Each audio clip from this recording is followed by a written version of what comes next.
I'm Jerry Ford. I'm a lifelong resident here in Cape. I went to Cape Central High School and graduated from SEMO in 1964 as a music major. And I've served in the legislature. I've been in business, but primarily throughout my career, music has kind of been my life. Jerry is an amazing talent. I always am in awe of people who can remember all of these tunes that Jerry has in his head. Other people like Bev Reese. You can't call out a tune that these two people don't know. Well, my mom and dad were from here also, and my dad graduated here. He was an athlete and graduated back in the 30s. He was mayor of Cape from 1948 to 64. So I was also raised in a political family. And in my early years, I figure that I probably was a bugler in the Roman legions in a former life, because as a kid, as soon as I heard the sound of the trumpet on a car radio, I bugged my dad and Tony Caracello, who was at that time the high school band director and a great trumpet player in his own right. I bugged him for a couple of years, and Tony finally started giving me private lessons as a fourth grader. And I've played ever since, over 50 years. As a senior in high school, I won the Shivelbein Award, which was for the outstanding musician in the school.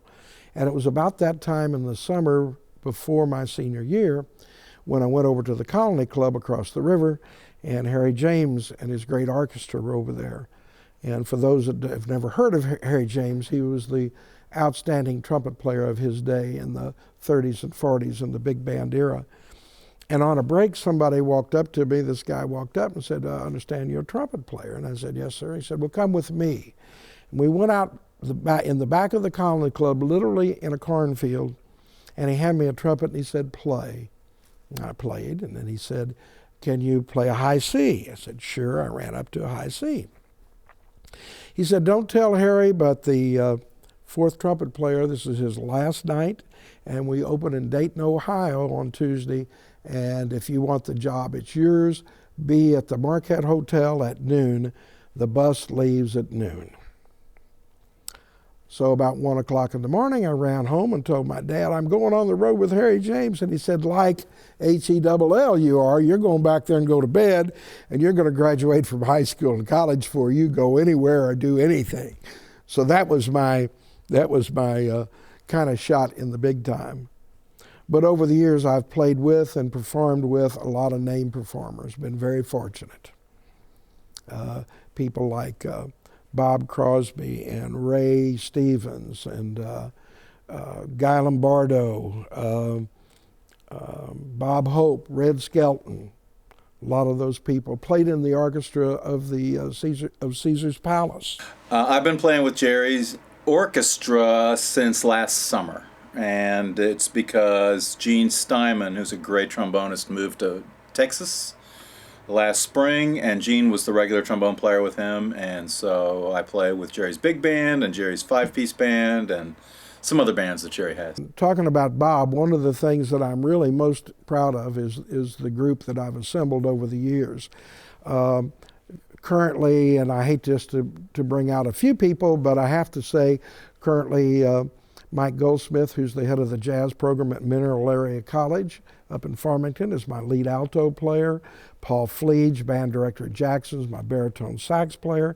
Dr. Mark Fulgham is the trumpet instructor at the university and just retired as the principal trumpet of the Paducah Symphony for 20 years, is my lead trumpet player. Norval Randall's a great trumpet player, and he plays second in a lot of the solos.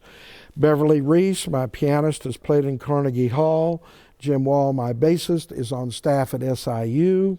Steve Williams, my drummer, has been with us forever.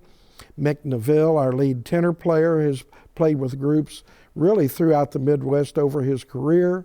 John Quinn writes all of our arrangements. All of our arrangements are special. You can't find them anyplace else. And they're gorgeous, gorgeous charts. And then Tina Trickey is my vocalist. And I hope I haven't left anybody out, but every one of these people, and they come, Steve Williams is from way down in Kentucky. I go wherever I can go to find the better players in the territory, and I'm extremely proud of that, and that's one of the reasons that the group is as good as it is. The patriarch here in the Cape Girardeau area, and even for the state of Missouri. So, in other things, in the politics and businesses in and around the Cape Girardeau. And he's on a lot of different boards in the community, so he's very active in the community. I know that he's on the River Campus board when this facility was built. He's on the Music Academy board, and I'm sure probably a half a dozen more. And the museum, I know he works real close with the museum, the River Heritage Museum, and so he's very active. How did you get involved in politics? Well, my dad was mayor for many, many years as I was growing up, and my brother was coroner. My family has Ford and Sons Funeral Homes in Cape and Benton, and I at one time was a licensed embalmer and funeral director and worked in the family business for many years. So I grew up in a political family. I served 2 terms on the Cape Girardeau Board of Education, and I served 2 terms in the Missouri House of Representatives. So that was all a part of me, and in fact, as a result of that, my orchestra has played 5 Missouri inaugural balls. There's no band or orchestra that's ever played over 1 or 2 in history. And we've played 5 for both Democrats and Republicans. That's one thing with young kids need to do. It's not many people anymore play good jazz because they don't have the opportunity to play it, and then they don't listen. They're into all of these other kinds of music. So if there's anybody out there, any young kid or a parent who is wanting their kids to excel in music, then I would suggest that they listen to the masters.